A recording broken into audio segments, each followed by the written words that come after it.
So if you are looking for a podcast that makes you think, that challenges your assumptions, Conscious Talk is definitely worth checking out. Welcome to our deep dive into the Four Agreements. We got a lot of requests from listeners to explore this book. Yeah. And its ideas about, personal freedom and happiness and all that. So we're going to unpack some of those key takeaways, hopefully uncover some aha moments along the way. Now, just a quick background. The book draws on ancient Toltec wisdom.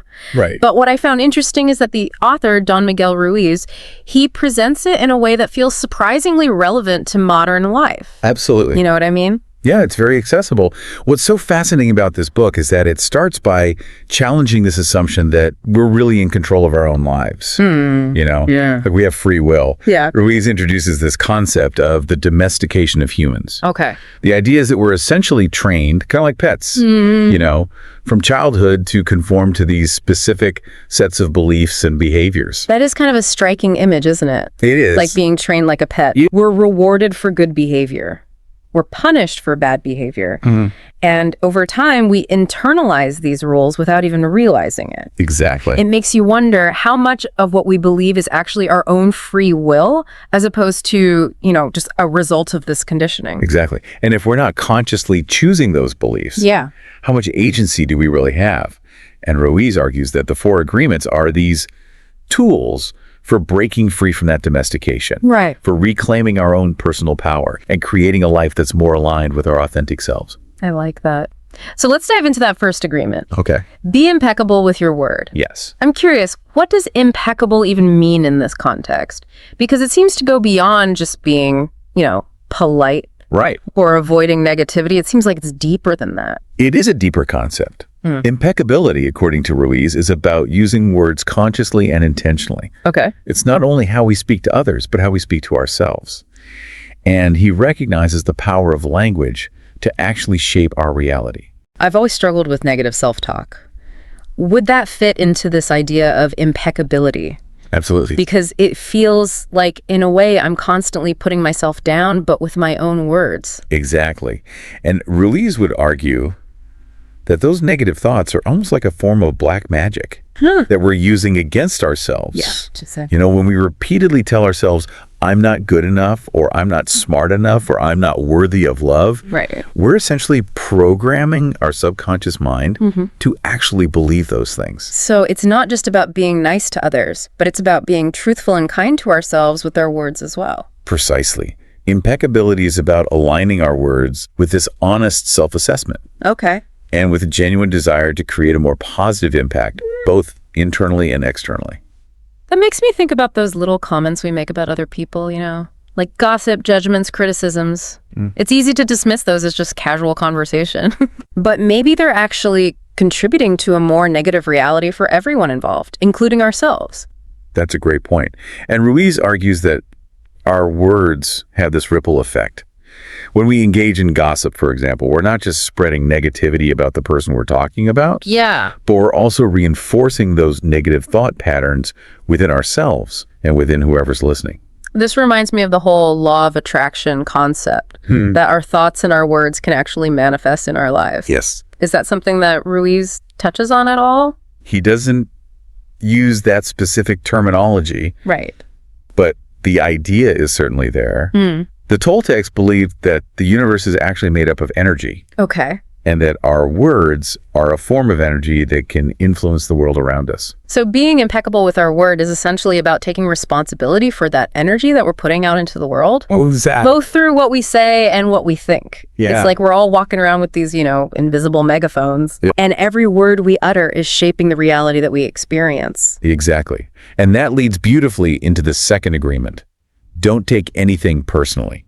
This one, I'm intrigued by this because I'm someone who tends to take things to heart. Okay. So I'm ready to hear how to break free from that. Well, it starts with understanding that most of what people say or do is really a reflection of their own internal world. Their own beliefs, their own fears, their own insecurities. It's not really about you at all. That's a tough one to wrap my head around sometimes, especially when someone's criticism feels so personal and pointed. I understand. Ruiz uses a very vivid and somewhat disturbing example to illustrate this point. He asks you to imagine being shot in the head. Okay. And even in that extreme situation, he argues that the shooter's actions are not personal.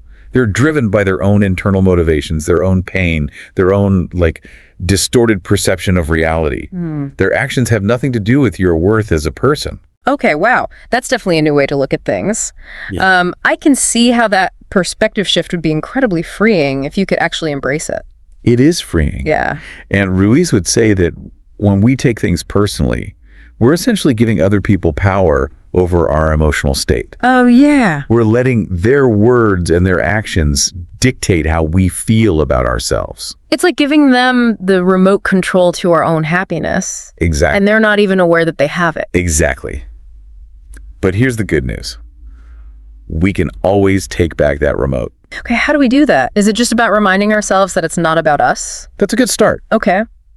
But Ruiz goes a little deeper. He talks about understanding our own personal importance. Okay. It's the way our ego tends to make us the center of our own universe. So everyone's walking around with this invisible spotlight on themselves, assuming that everything's about them. Right. And that spotlight makes us, hypersensitive to any perceived slight or criticism. It's like we're constantly looking for evidence to confirm our own self-importance, both positive and negative. It's like that spotlight effect. Yes. It's that psychological phenomenon where we overestimate how much people are noticing us. Yes. If we have a bad hair day, we assume everybody's staring at us. Right. When in reality, most people are too preoccupied with their own spotlight to even notice. That's a perfect example. And if we can recognize that spotlight is largely an illusion, Yeah. we can begin to detach from that sense of personal importance and become less reactive to the words and actions of others. It's like we're choosing to step out of the spotlight and into a wider view of reality. Exactly. And suddenly all those things that used to feel so personal Yes. start to feel less significant. Exactly. It's not about becoming indifferent or emotionless. It's about developing a more objective perspective.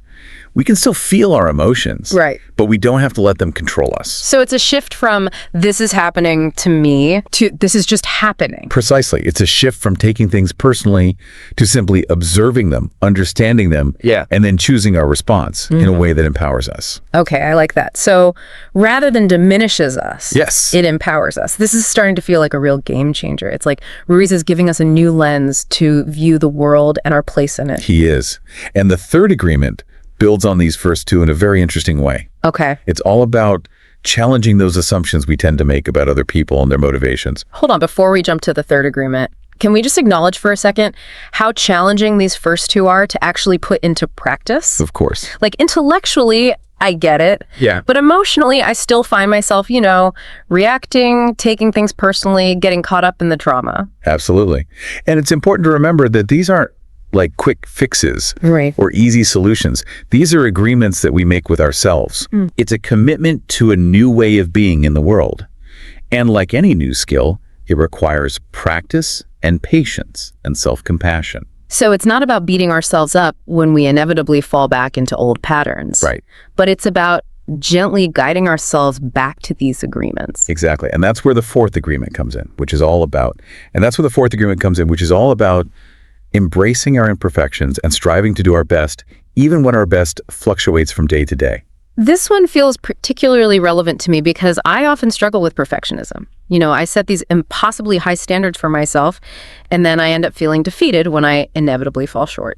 You're not alone in that struggle. Many of us have internalized this message that we have to be perfect in order to be worthy of love and acceptance. But Ruiz challenges that belief. He says that our best will naturally vary depending on our energy levels, our circumstances, and a whole host of other factors. So it's not about striving for some unattainable ideal, but it's about showing up authentically and doing what we can with what we have in each moment. Exactly. He tells this wonderful story about a man who asks a Zen master how long it takes to reach enlightenment. And the master replies, 10 years.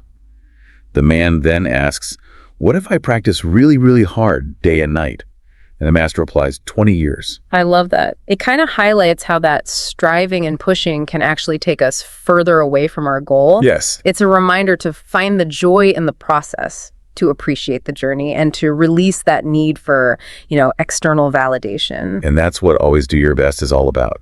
It's about finding that sweet spot between pushing ourselves too hard and becoming complacent. It's about embracing our imperfections and celebrating our progress no matter how small it may seem. Makes me think about work-life balance. So often we're driven by those external rewards, the paycheck, the promotion, the recognition, and we end up sacrificing our own well-being in the process. But when we shift our focus to doing our best because we genuinely enjoy the work, because it brings us a sense of purpose and fulfillment, Yeah. our whole experience transforms. It's like we're tapping into this internal source of motivation rather than relying on that external validation. Exactly. And that internal motivation is much more sustainable and rewarding in the long run. Yeah. It allows us to show up with more energy, enthusiasm, and creativity. And it frees us from that need to compare ourselves to others because we're no longer measuring our worth based on, external standards. Precisely. Always do your best. Is about honoring our own unique path and celebrating our own unique contributions. This agreement feels like it ties the others together beautifully. It gives us permission to fail at being impeccable or avoiding assumptions, as long as we're honestly trying. Yes. As long as we're showing up with integrity and intention. It's about progress, not perfection. Yeah. It's about embracing that journey with all of its twists and turns and trusting that we're exactly where we need to be. Okay, so we've unpacked the 4 agreements. Now, the big question is, how do we actually integrate these principles into our daily lives? How do we move from, intellectual understanding to embodied experience? That's where the real work begins. Yeah. And Ruiz offers a lot of practical guidance in the book, drawing on Toltec metaphors and practices. I'm interested in that concept of the mitot that he talks about. Yeah. Can you explain what that is and how it relates to the 4 agreements? The mitot is a Toltec term that refers to the chaotic chatter of the mind. Okay. That constant stream of thoughts, judgments, worries, and fears that can sometimes feel like, 1,000 people talking at once. None of them listening. Oh, wow. That resonates with me.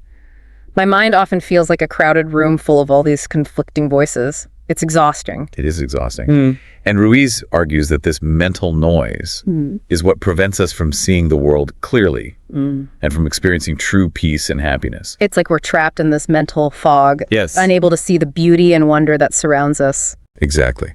And the 4 agreements are tools for clearing that fog, for quieting the mitot and reclaiming our inner peace. So it's not about silencing the mind completely, Right. but it's about becoming aware of those thoughts and choosing which ones to engage with. Precisely.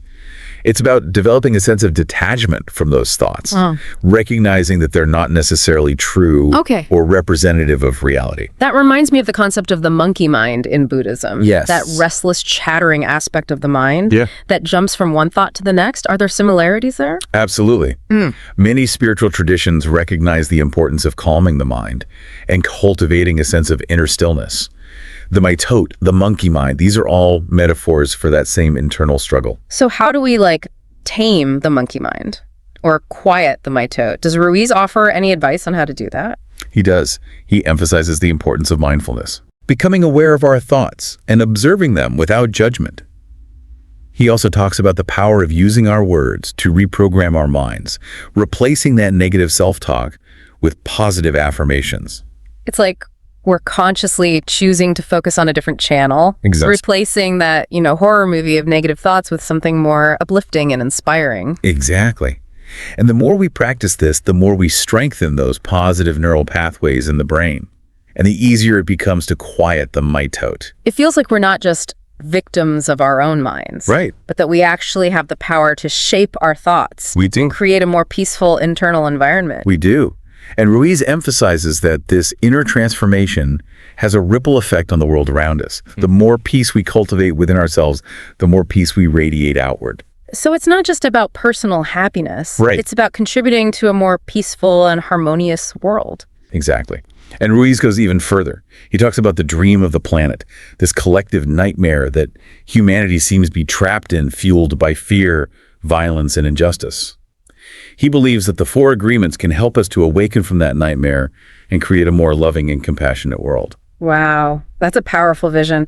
But it can feel a little overwhelming to think about, changing the world, especially when we're still struggling to manage our own internal chaos. It is overwhelming. But Ruiz reminds us that even small acts of love and kindness have ripple effect. He encourages us to focus on what we can control our own thoughts, words, and actions, and to trust that even those seemingly insignificant efforts can contribute to a larger transformation. So it's not about single-handedly saving the world, but it's about showing up as our best selves, radiating love and impeccability in our own little corner of the universe. Precisely. And he emphasizes the importance of forgiveness in this process. Not forgiving others for their sake, but for our own liberation. Holding on to resentment, anger, or blame only keeps us tethered to the past, to the pain, to the mitote. So forgiveness is about releasing the grip that those negative emotions have on us, freeing up our energy to create a more positive reality. Exactly. It's an act of radical self-empowerment. It's about choosing love over fear, peace over conflict, and freedom over imprisonment. And it's a continuous journey, right? It's not like a destination we arrive at, but a practice we cultivate day by day, moment by moment. Precisely. And Ruiz reminds us that we're not alone in this journey. We have the wisdom of the Toltecs, the teachings of countless spiritual traditions, and the support of a growing community of people who are committed to creating a more loving and peaceful world. So if you could truly see yourself in everyone you meet, how would your interactions change? How would your perception of the world shift? Let that be your guiding question as you continue to explore the wisdom of the Four Agreements.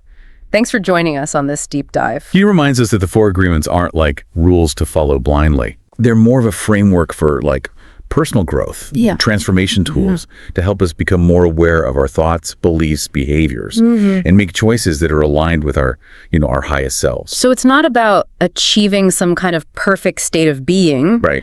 but using these agreements as guideposts on our journey of self-discovery. Exactly. It's about embracing the messiness of being human. Yeah. The inevitable stumbles and setbacks, and using those experiences as opportunities for learning and growth. That takes the pressure off of having to get it right all the time. Yeah. Allows us to approach this journey with a little more curiosity and compassion. Absolutely. And maybe even playfulness. And that's what Ruiz encourages us to do, to approach life as this, grand adventure.